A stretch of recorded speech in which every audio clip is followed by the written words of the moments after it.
Hey, what's up, visionaries? This is Talon, your host with Fully Raw Vision, and today we are here with Mr. Kris. Mr. Kris, would you like to let the people know what it is you do? My name is Kris Hart. My 9 to 5 is I'm an educator, but my 25/8 I'm a brand owner and I'm an actor. Cool. How is it acting? Acting is fun. I like acting because I get to play different characters. Yeah. It's a lot of when I first started acting, I probably was about like 9. So I did like musical theater as a kid. And then like the older I got, the more when I started like training for it, it became really therapeutic. So acting is really therapeutic to me. 9 is a long time. Yeah. When you first went to LA, what was something you expected that turned out to be completely different in real life? Ooh, when I first moved to LA, what did I expect? The beaches. I thought the be like when I growing up in Philly, we used to like Wildwood or Ocean City. I thought like the beaches were going to be like have boardwalks and stuff like that, but it was like completely different. It's like no boardwalks on the beach. Oh, So yeah. different. Can you tell me about a moment in your acting journey where you almost gave up, but didn't? The crazy part is, so like I said, I acted a lot when I was a kid.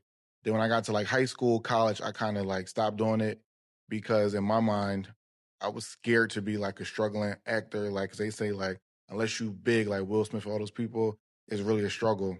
So I was scared. I never wanted to be a struggling actor. But then I moved to LA. I was doing different stuff like interviewing people, stuff like this.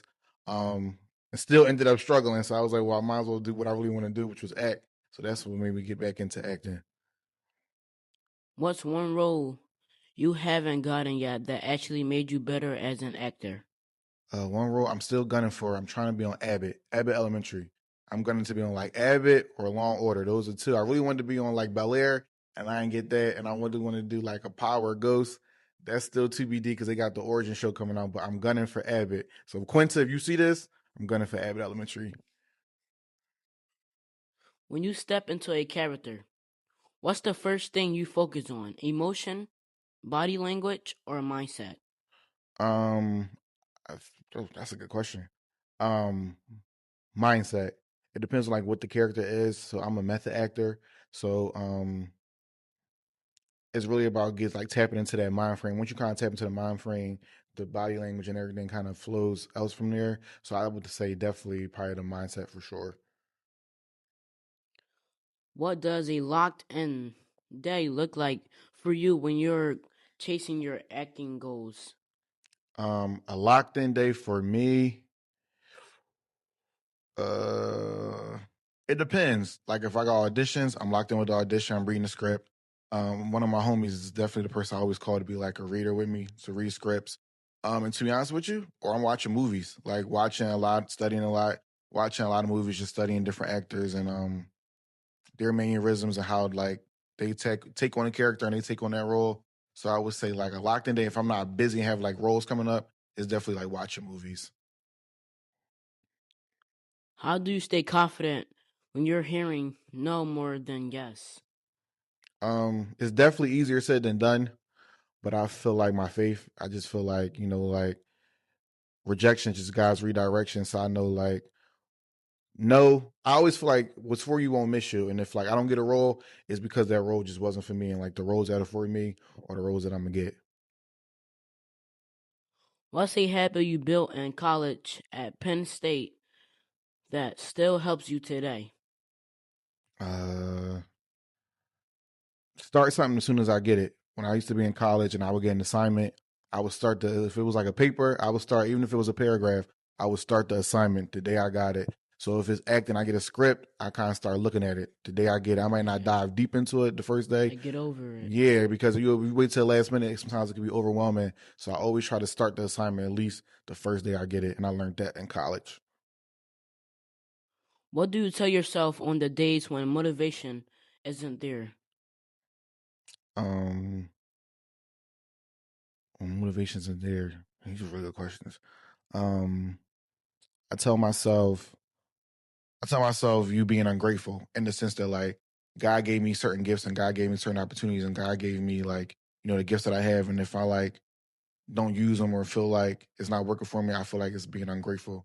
So I never try to be ungrateful, especially to guys. So I always say like, "You being ungrateful, like get back in your bag, get back in your bag." Remind yourself. Yeah. Self reminders is always is necessary. What does Immortal at Heart mean to you personally, not just as a brand, but as a mindset? Immortal Heart, my clothing brand, is basically how are you living to ensure that you'll never die. And the mindset of that is like, what are you doing in your lifetime that could outlive you? Like when we no longer here in the physical form, what are we going to create that's going to be like lasting longer than us? So like you do these interviews when you no longer here, people will be watching interviews in 2080, 2090, even in 3000, right? We talking about Michael Jackson, the Michael Jackson movie.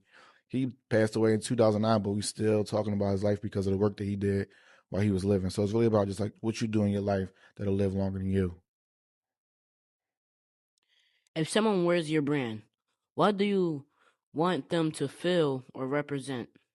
Um, I want them to feel.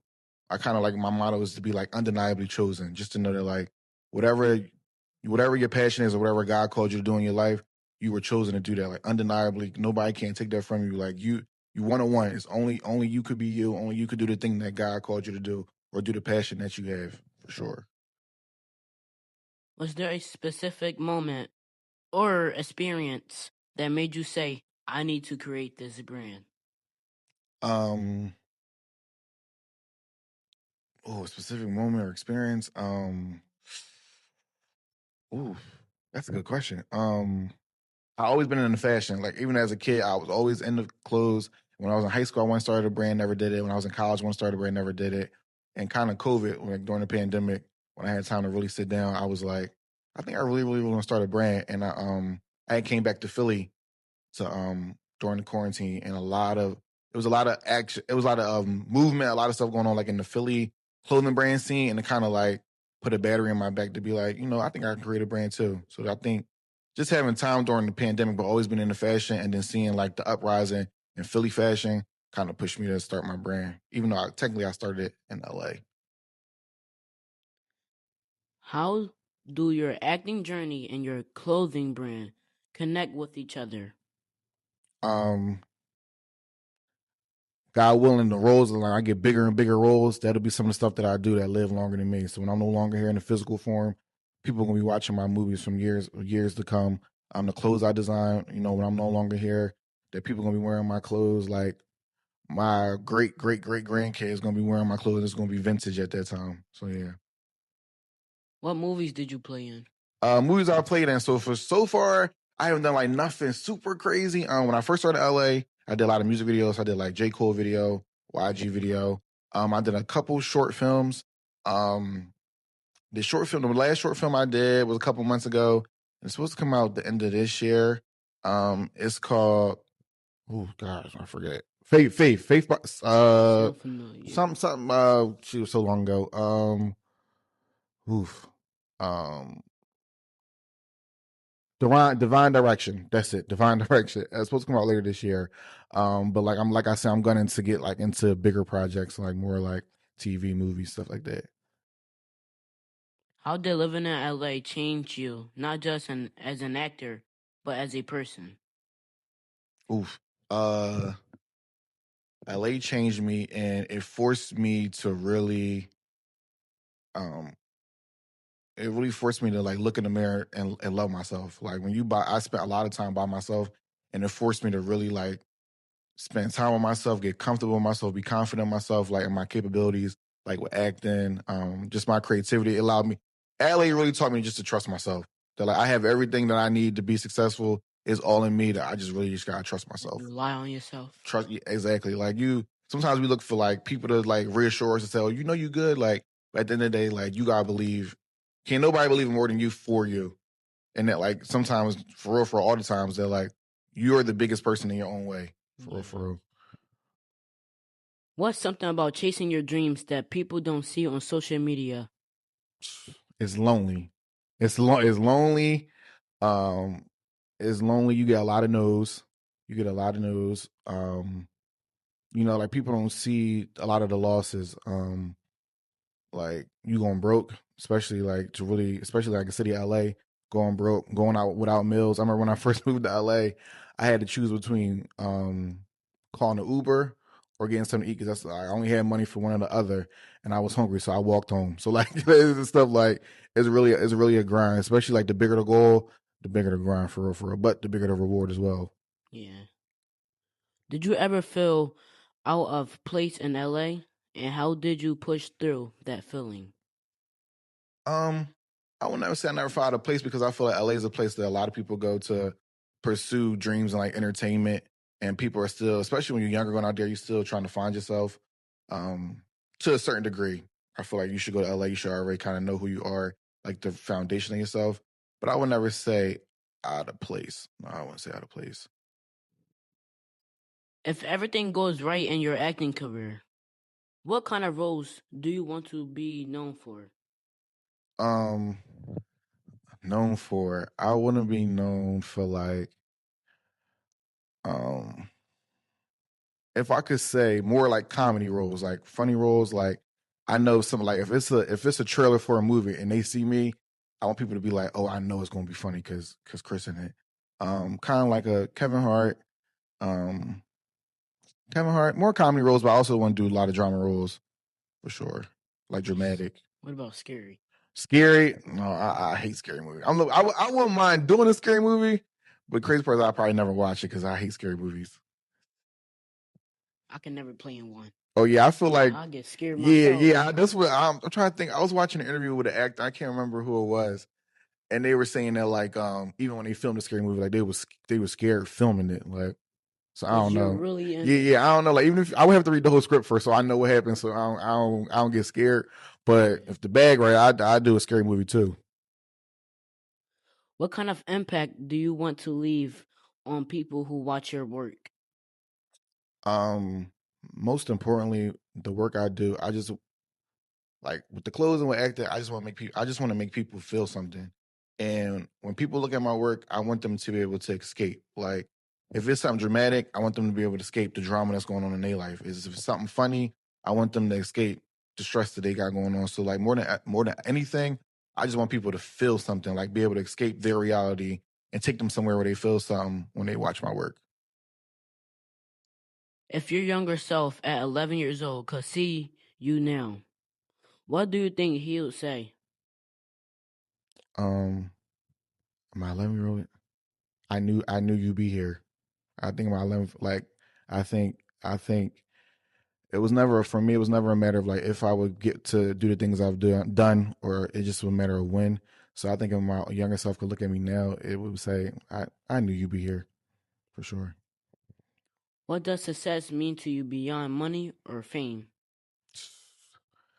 Happiness and comfortability. Like I think people as immediate equate success of like money, money, money, money. But like if I'm happy and I'm like just genuinely happy and I'm comfortable, I'm just success. I'm successful to me Yeah, it's not all about like fame. at all. Not at all. What's a version of yourself you had to let go of to become who you are today? Um, Crazy part, I think I'm still fighting with that version of myself, and that version is the version of like that doubtful version. Like I Yeah, constantly doubting psych yourself. myself out. Like I may create a design, and be like nobody gonna like that. Or I Yeah, could like do a role, and I'd be like that wasn't good. So like it's just like get second thoughts about it. yeah, the version of me that's always in my head. I'm really trying to let that version of me go. It's a Like, process, like but you would do it and be like, oh yeah, it's great. But then like once y'all all leave, dang, that was yeah, yeah. exactly. What pain or struggle helped shape your purpose the most? Mm. Um. Oh, say that one more time. What pain or struggle helped you helped shape your purpose the most?